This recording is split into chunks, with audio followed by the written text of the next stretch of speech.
ఆధ్యాత్మిక మిత్రులందరికీ కూడా మీ ఎంవైఎస్ ఆస్ట్రో యోగానంద శర్మ, శ్రీపీఠము రుద్రాక్షశాల నవరత్న ఎంపోరియం, మణికొండ, హైదరాబాద్.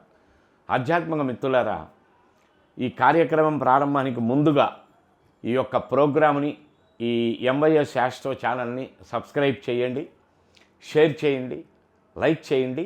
మంచి విషయాలు మీ ముందుకు తీసుకురావడానికి ప్రయత్నం చేస్తూ ఉంటాను. ఈరోజు నక్షత్ర ప్రకరణంలో మనం తెలుసుకుంటున్నటువంటిది 7వ నక్షత్రమైన పునర్వసు. ఈ పునర్వసు నక్షత్రానికి అధిపతి గురువు.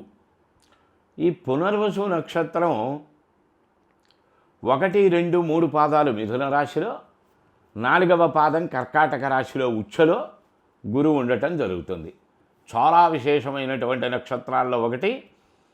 ప్రధానంగా శ్రీరామచంద్ర భగవానుడు జన్మించినటువంటి నక్షత్రం ఈ పునర్వసు నక్షత్రం. ఇటు మిథున రాశి, కర్కాటక రాశి 2 రాశుల యొక్క ఫలితములను కూడా వీళ్ళు జాతకంలో అనుభవిస్తూ ఉంటారు. అప్పర్ హ్యాండ్, చాలా upper developed body, charming appearance, charming personality, graceful look, తీక్షణమైన దృష్టి, హెల్పింగ్ హ్యాండ్, హెల్పింగ్ నేచర్, ఉదార స్వభావం, బ్రాడ్ అవుట్లుక్కు, మంచి అధికారం కలిగిన, హోదా కలిగిన, దర్పం కలిగిన, రాజసం కలిగిన జీవన విధానం వీళ్ళు ఎక్కువగా అభిలషిస్తూ ఉంటారు. వాటి కొరకు ప్రయత్నం చేస్తూ ఉంటారు. అయితే ఎంత మేర సక్సెస్ అవుతారనేది ముందు తెలుసుకుందాం.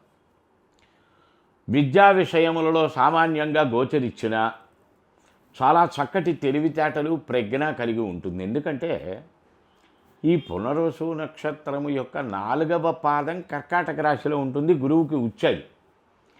గురువునాం దేహ పుష్టించా, చంద్రకళానాడి చెప్తుంది. గురువునాం దేహ పుష్టించా, గురువునాం పుత్రచింతాచ, గురువునాం ధనంచ, గురువునాం ఐశ్వర్యంచ. ఇవన్నీ కూడా విశేషంగా జాతక పీఠికలలో చెప్పబడని అనేక విషయాలు భృగునాడి, నందినాడి, చంద్రకళానాడి అనబడేటువంటి గ్రంథములలో ఉటంకించడం జరుగుతుంది.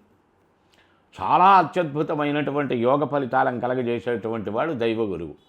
దేవానాంచ ఋషీణాంచ గురు కాంచన సన్నిభం బుద్ధిమంతం త్రిలోకేశం తం నమామి బృహస్పతిం. ఈ శ్లోకాన్ని అనుక్షణం పారాయణ చేస్తూ ఉండండి. అత్యద్భుతమైనటువంటి అర్థాలు ఇందులో దాగి ఉన్నాయి. ఈ శ్లోకం యొక్క అర్థం చెప్పేసరికి 4 ఎపిసోడ్లు నడిచిపోతుంది కనుక దాన్ని దాటవేయటం జరుగుతూ ఉన్నది. కనక పుష్యరాగం అనబడేటువంటి రత్నం మీరు ధరించడం చాలా శ్రేయోదాయకమైన ఫలితాలను వీళ్ళు పొందగలరు. ఆధ్యాత్మిక చింతన, క్షేత్ర తీర్థ దర్శనములు చాలా ఎక్కువగా వీళ్ళు చేసుకుని వెళ్ళిపోతూ ఉంటారు.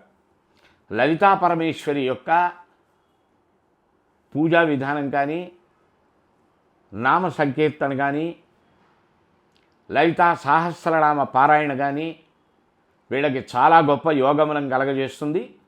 జాతకంలో అఖండ ధనయోగాదులను కలగజేసేటువంటి, అఖండ ప్రభుత్వాధికార యోగములను కలగజేసేటువంటి గ్రహములలో గురుగ్రహం ఒకటి. వీటి యొక్క వివరాలు ఇంకా కొంతమేర 2వ భాగంలో తెలుసుకుందాం. ఈ ఎంవైఎస్ ఆస్ట్రో ఛానల్ని సబ్స్క్రైబ్ చేసి మంచి కార్యక్రమాలు మీ ముందుకు తీసుకురావడానికి నాకు చేయూతను ఇవ్వవలసిందిగా విన్నపం. జై గురుదత్త.